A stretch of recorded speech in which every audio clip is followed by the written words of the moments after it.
They came to the other side of the sea into the country of the Gadarenes. When he had come out of the boat, immediately a man with an unclean spirit met him out of the tombs. He lived in the tombs. Nobody could bind him any more, not even with chains, because he had been often bound with fetters and chains, and the chains had been torn apart by him, and the fetters broken in pieces. Nobody had the strength to tame him.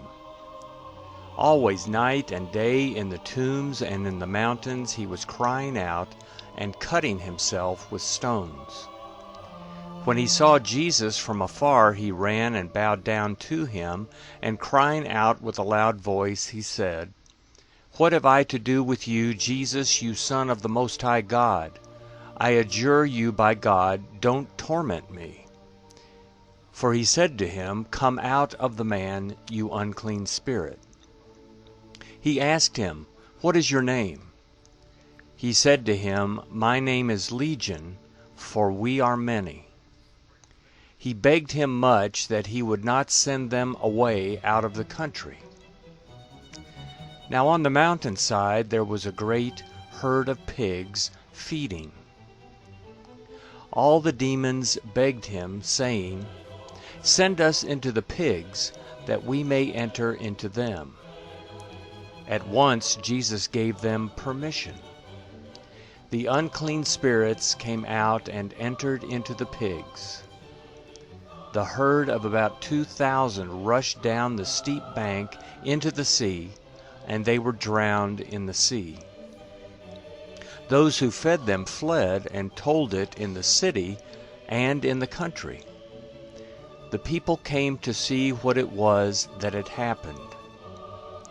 They came to Jesus and saw him who had been possessed by demons, sitting, clothed, and in his right mind, even him who had the legion, and they were afraid.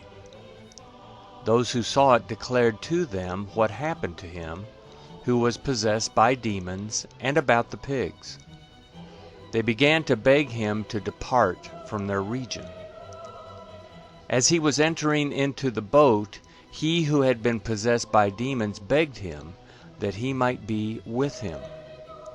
He didn't allow him, but he said to him, "Go to your house, to your friends, and tell them what great things the Lord has done for you, and how he had mercy on you."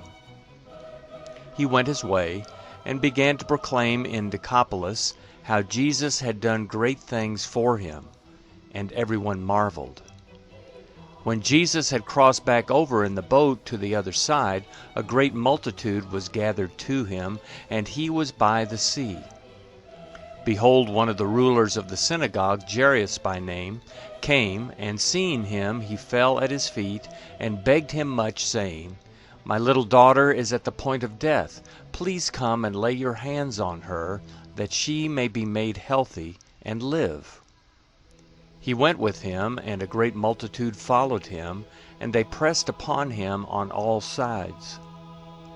A certain woman, who had an issue of blood for 12 years, and had suffered many things by many physicians, and had spent all that she had, and was no better, but rather grew worse, having heard the things concerning Jesus, came up behind him in the crowd, and touched his clothes.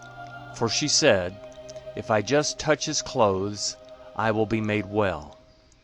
Immediately the flow of her blood was dried up, and she felt in her body that she was healed of her affliction. Immediately Jesus, perceiving in himself that the power had gone out from him, turned around in the crowd and asked, "Who touched my clothes?" His disciples said to him, "You see the multitude pressing against you, and you say, 'Who touched me?'" He looked around to see her who had done this thing. But the woman, fearing and trembling, knowing what had been done to her, came and fell down before him, and told him all the truth. He said to her, "Daughter, your faith has made you well. Go in peace, and be cured of your disease." While he was still speaking, people came from the synagogue ruler's house, saying, "Your daughter is dead. Why bother the teacher any more?" But Jesus, when he heard the message spoken, immediately said to the ruler of the synagogue, "Don't be afraid, only believe." He allowed no one to follow him except Peter, James, and John, the brother of James. He came to the synagogue ruler's house, and he saw an uproar, weeping, and great wailing. When he had entered in, he said to them, "Why do you make an uproar and weep? The child is not dead, but asleep." They ridiculed him, but he, having put them all out, took the father of the child, her mother, and those who were with him, and went in where the child was lying. Taking the child by the hand, he said to her, "Talitha cumi," which means, being interpreted, "Girl, I tell you, get up." Immediately the girl rose up and walked, for she was 12 years old. They were amazed with great amazement. He strictly ordered them that no one should know this, and commanded that something should be given to her to eat.